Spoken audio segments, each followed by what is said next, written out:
Two men in police uniforms walked into a Boston museum and walked out with $500 million of masterpieces. 81 minutes, 13 works, and more than 30 years later, not one has ever been found. Walk into the Isabella Stewart Gardner Museum in Boston today, and you will find something that should not be there, or rather, something that isn't. On the walls between the paintings that remain hang empty frames, gilded, ornate, and holding nothing at all. They are not a mistake, and they are not art. They are the exact spaces where some of the most valuable paintings on Earth used to be, left hanging deliberately as a wound the museum refuses to cover up.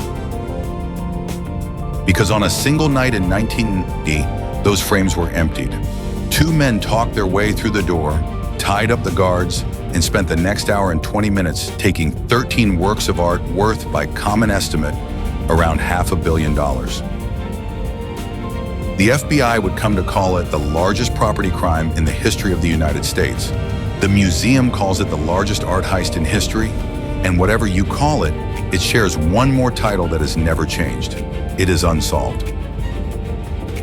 No one has ever been charged with the theft. Not a single one of the 13 works has ever been recovered. The thieves have never been publicly named, and the empty frames still hang, waiting. We are drawn to crimes that end.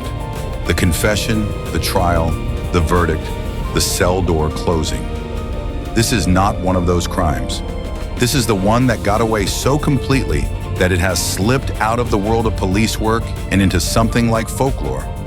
Except the loss is utterly real, and you can stand in front of it.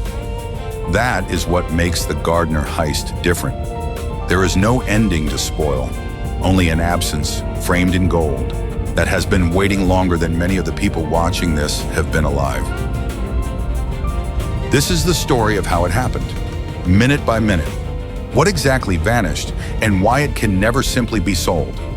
Everything the FBI will and won't say about who did it, and why, after more than 3 decades and a $10 million reward, the most famous art theft in the world is still a mystery with empty frames for an answer.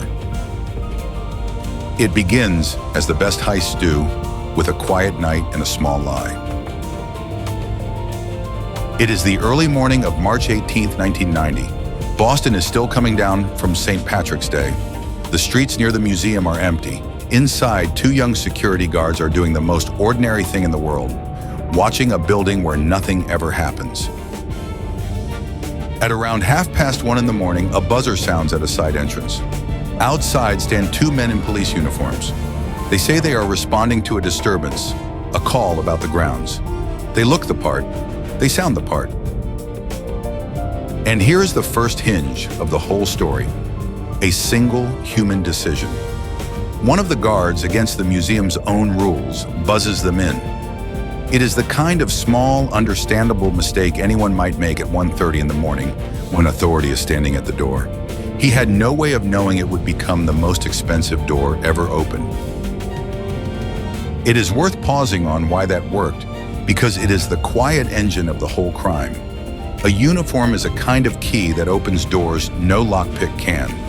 We are trained, all of us, to relax a little when authority arrives, to assume that the person in the uniform is the solution, not the threat.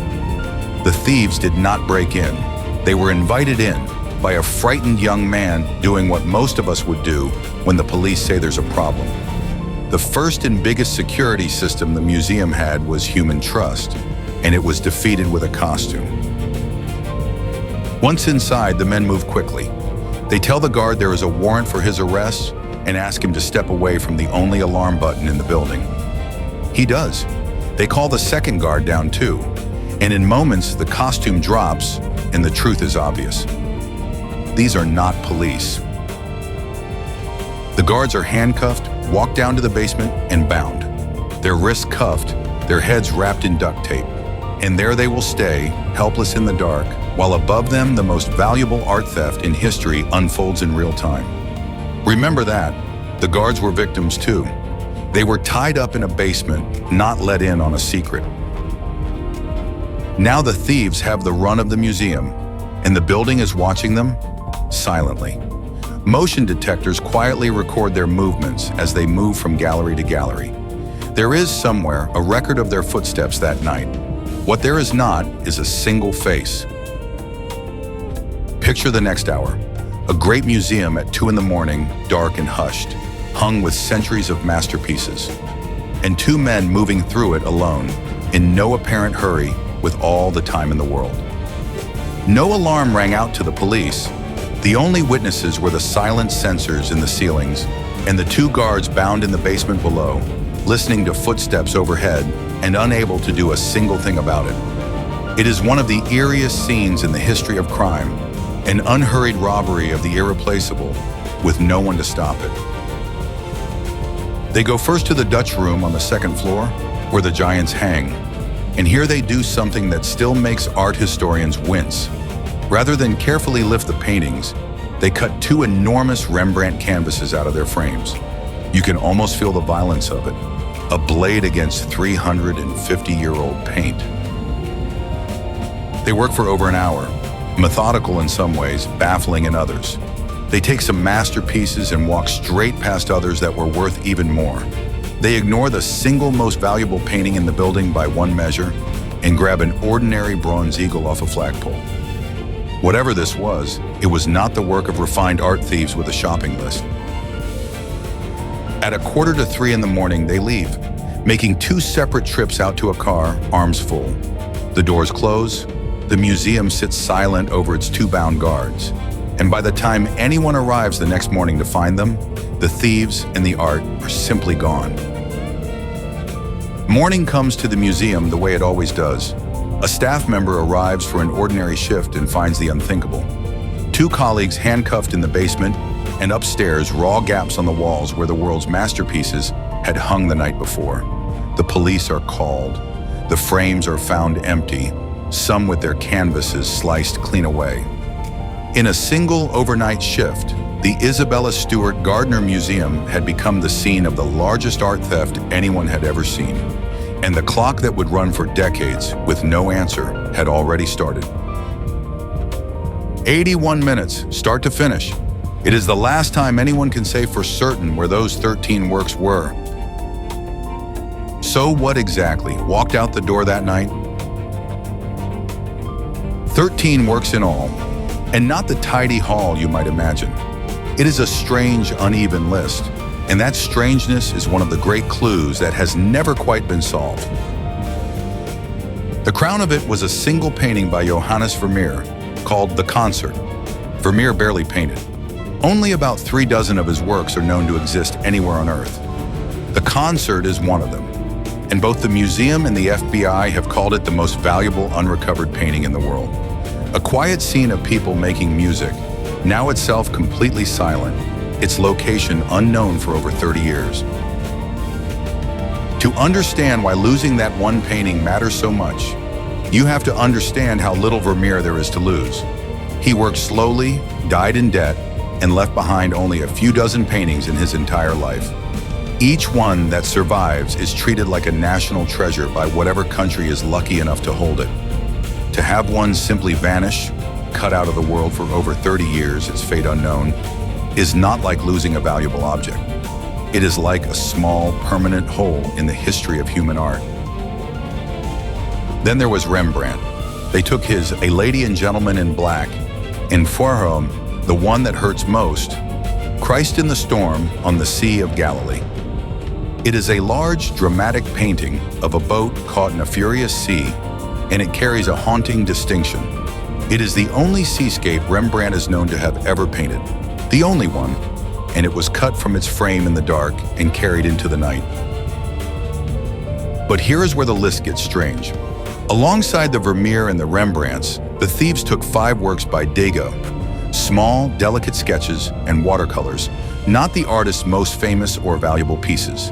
They took a Manet, and then they took 2 objects that belong in an entirely different kind of crime. One was an ancient Chinese beaker, a bronze vessel called a gu, some 3,000 years old. The other was a small bronze eagle, a finial that had once topped a flagstaff belonging to Napoleon's Imperial Guard. Not paintings at all. odd, specific, almost personal choices. And running underneath the whole list is a riddle. The thieves walked right past works that experts say were more valuable than some of what they took. They spent precious minutes prying a bronze eagle off a pole. People who study this case have argued for decades over what that means. Were they amateurs grabbing what they recognized? Were they working from someone else's list? Or did the strange haul mean something we still don't understand? That oddness is not a small detail. It is one of the few real clues the thieves left behind. Professional art thieves, the kind who steal to order, tend to be surgical. They take the most valuable, most portable pieces and leave the rest. These thieves did something closer to the opposite. They damaged masterpieces by cutting them out. They skipped works of immense value hanging nearby. They spent their limited minutes unscrewing a bronze eagle from a pole. Decades later, investigators and historians still cannot fully explain the logic, and the haul itself remains one of the most studied riddles in the case. And then there is the number everyone repeats, $500 million, around 500 million. It is a staggering figure, and you have to be careful with it. Because that number is an estimate, not a price, these works are some of the most recognizable stolen objects on the planet. You cannot walk into an auction house with a cutout Rembrandt. The museum itself has said, bluntly, that it is the only buyer for these works, which means their true value is almost philosophical. They are priceless precisely because they can never be sold.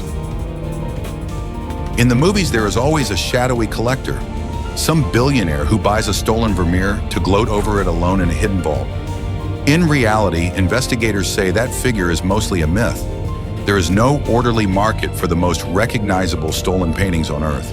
They are too famous to hang, too hot to sell, and worth a fortune only on paper, which leaves whoever ended up holding the Gardner art with a peculiar curse, sitting on $500 million they can never actually spend. That single fact, unsellable, is the key to everything that comes next, because it changes what kind of crime this even was. Most thefts are about turning an object into money, but 13 of the most famous artworks in the world cannot be turned into money. So either the thieves did not understand that, or the art was never really the point. And every theory about who did this and why has to answer that question. A crime this big does not go quietly. The hunt for the Gardner art became one of the largest art crime investigations in FBI history, and it has never formally closed. In the early years, the trail was hot and useless at the same time. Thousands of tips, psychics, con men claiming they could get the paintings back for a price. The case drew the curious, the criminal, and the desperate, and almost none of it led anywhere. For a case with so few hard facts, it generated an extraordinary amount of attention. It became, over the years, the most famous unsolved art theft in the world. The subject of books, documentaries, podcasts, and an endless stream of armchair detectives convinced they had cracked it. The FBI fielded thousands of leads from across the country and overseas, and that is part of the tragedy of a mystery this large. The more famous it becomes, the more noise it generates, and the harder it is to tell a real whisper from the roar of people who simply want to be part of the story. One painful thread ran back through the museum's own door. The guard who buzzed the men in that night. Investigators looked at him closely. That is simply what investigators do. But it is important to be precise. He was never charged with anything, and he was found tied up in that basement with the rest. Being scrutinized is not the same as being guilty, and decades of suspicion are their own kind of sentence for a man who was never accused in court. And that caution, the difference between a suspect and a thief, is the thread you have to hold through this entire case. Because over 30 years, a great many names have surfaced. Local criminals, mob figures, men who claimed they knew where the art was, or knew who took it, or wanted the reward. But here's the discipline the facts demand. Not one of those people has ever been charged with the theft. The FBI has never publicly named the thieves, and the men sometimes described in books and documentaries as the likely robbers were named by journalists and authors. not by the Bureau. Some of the people who have been linked to this case over the years are still alive, and a theory is not a verdict. So we are going to tell you what law enforcement has actually said and stop exactly where the evidence stops. What law enforcement has said came most clearly in 2013. On the 23rd anniversary of the heist, the FBI made a striking announcement. It said it believed, with what it called a high degree of confidence, that it had finally identified the thieves. But it would not name them. The FBI described them only as members of a criminal organization based in the Mid-Atlantic states and New England. And it said something that reframed the entire case. The people it believed responsible were likely dead. 2 years later, the Bureau put it even more plainly. The two men who carried out the heist, it said, were deceased. It was a strange kind of announcement, a triumph and a dead end in the same breath. The FBI was, in effect, saying, "We have solved the part of the case that no longer matters and lost the part that does. We believe we know the hands that took the paintings. We just can no longer ask them anything, and they can no longer give the art back." Sit with what that means. The FBI is telling you it thinks it knows who walked into that museum, and that those men are now beyond any courtroom. The question was never really, can we catch them? For years now, the question has been narrower and sadder. Where did the art go after they had it? To shake something loose, investigators went public in a way they rarely do. They launched an appeal to the whole country, a dedicated website, images of every missing work, even billboards in the region where the trail had last been worn. The message was simple and a little desperate. Someone out there has seen this art, on a wall, in an attic, in a back room. We need that person to pick up the phone. On that, the FBI offered its best answer. It said the investigation traced the stolen works out of Boston to Connecticut and then to the Philadelphia area. And it said that roughly a decade before the 2013 announcement, some of the art had been offered for sale in Philadelphia. After that, the trail goes cold. The FBI has said, in effect, we followed it this far and then we lost it. We do not know where it is now.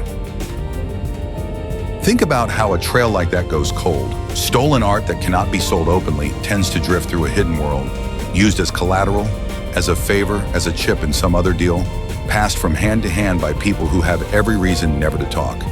Each time it changes hands, the knowledge of where it sits gets thinner, and the people who hold the secret get fewer. By the time the FBI traced it to Philadelphia, it may already have moved again. A painting can be hidden in a single room.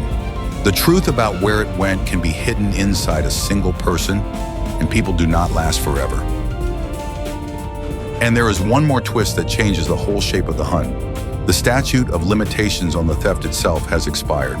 In plain terms, even if you walked into an FBI office today and confessed to robbing the Gardner Museum in 1990, you could not be prosecuted for the theft. The clock ran out long ago.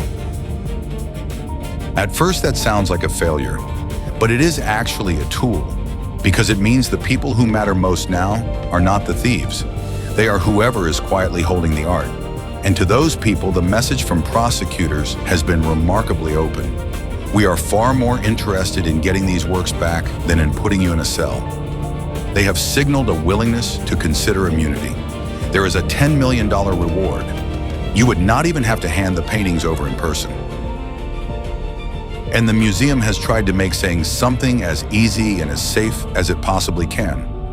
The $10 million reward is for information that leads to the recovery of all 13 works in good condition.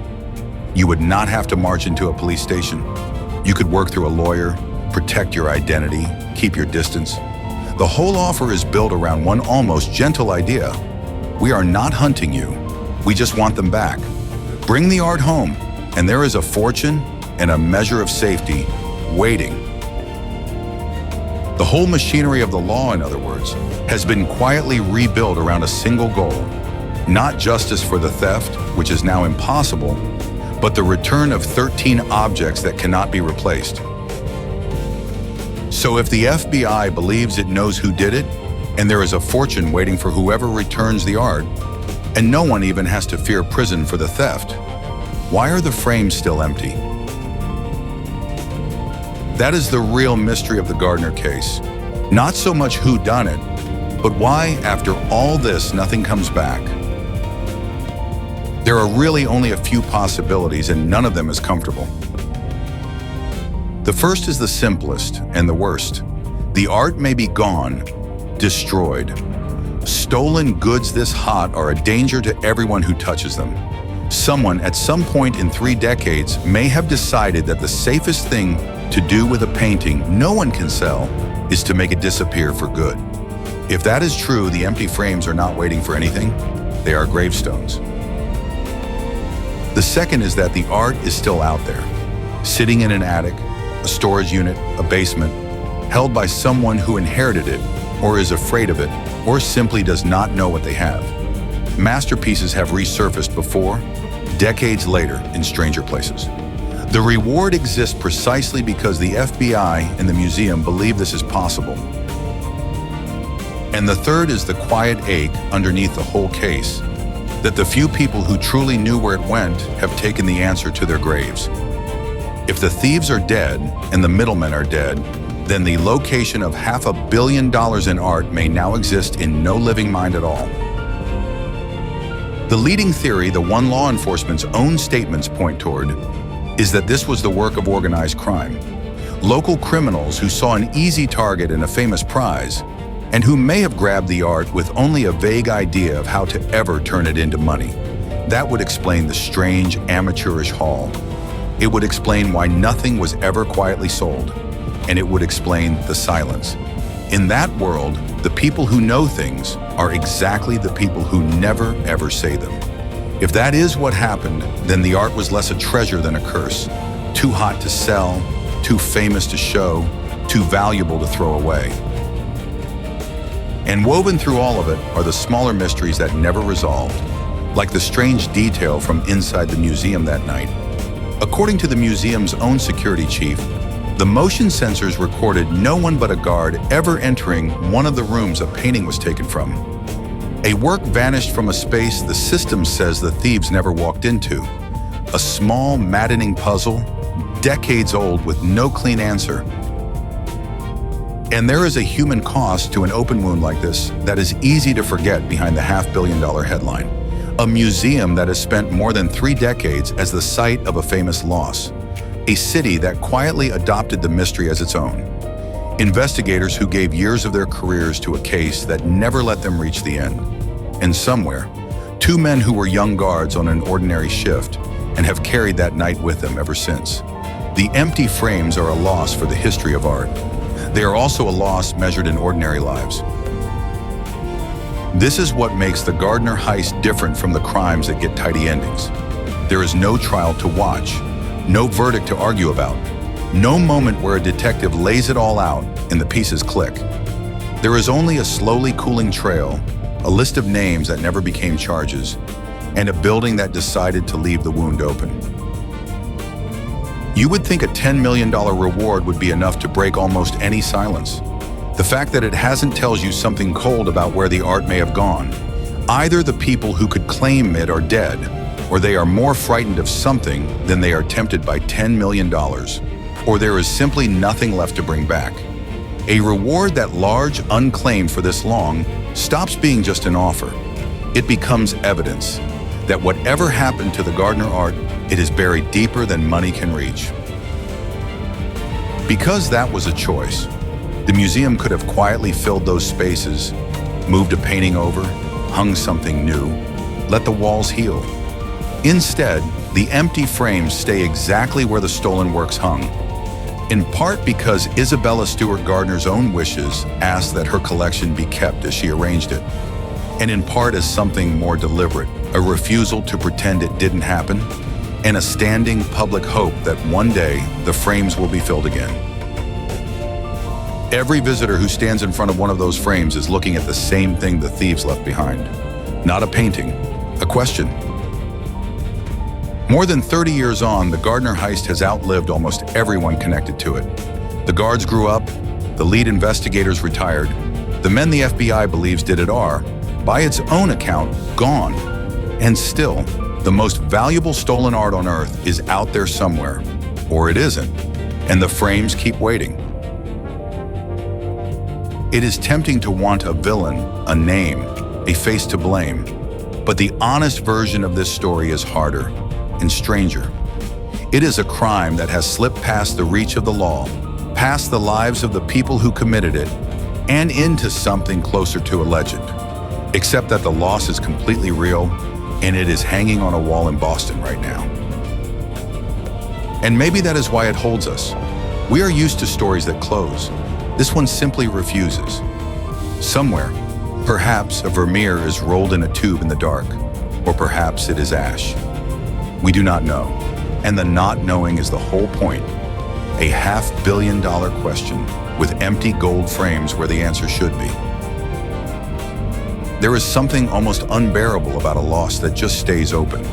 A murder gets a trial, a war gets a treaty, even most thefts end with a recovery or an arrest or at least a closed file.